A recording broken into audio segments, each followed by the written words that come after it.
ছাত্র শিবিরের বিরুদ্ধে অভিযোগ তুলে ভ্রুঙ্গামারী সরকারি কলেজ ছাত্রদলের বিক্ষোভ মিছিল।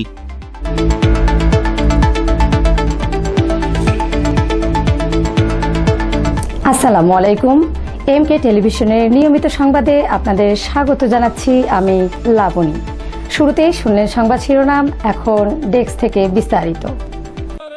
ছাত্র শিবির কর্তৃক গুম ও অপহরণের নাটক সাজিয়ে প্রকৃত গুমের শিকার ব্যক্তিদের অবমাননা, অনলাইনে সংঘবদ্ধভাবে সরকারকে মিথ্যা দোষারোপ এবং গুপ্ত নেতাকর্মীদের মাধ্যমে ধর্ষণ ও নারী নির্যাতন সহ বিভিন্ন ঘৃণ্য অপরাধ সংগঠনের অভিযোগে কুড়িগ্রামের ভ্রুঙ্গামারীতে বিক্ষোভ মিছিল করেছে ভ্রুঙ্গামারী সরকারি কলেজ ছাত্রদল।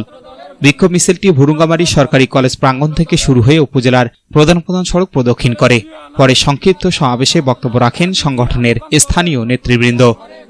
বক্তারা অভিযোগ করে বলেন, ছাত্র শিবির বিভিন্ন সময়ে গুম ও অপহরণের নাটক সাজিয়ে প্রকৃত ভুক্তভোগীদের প্রতি অবমাননাকর আচরণ করছে এবং সামাজিক যোগাযোগ মাধ্যমে সংঘবদ্ধভাবে বিভ্রান্তিকর তথ্য ছড়িয়ে সরকারকে মিথ্যাভাবে দোষারোপের অপচেষ্টা চালাচ্ছে। তারা আরও অভিযোগ করেন, সংগঠনটির গুপ্ত নেতাকর্মীদের মাধ্যমে ধর্ষণ ও নারী নির্যাতনের মতো ন্যাক্কারজনক অপরাধ সংঘটিত হচ্ছে।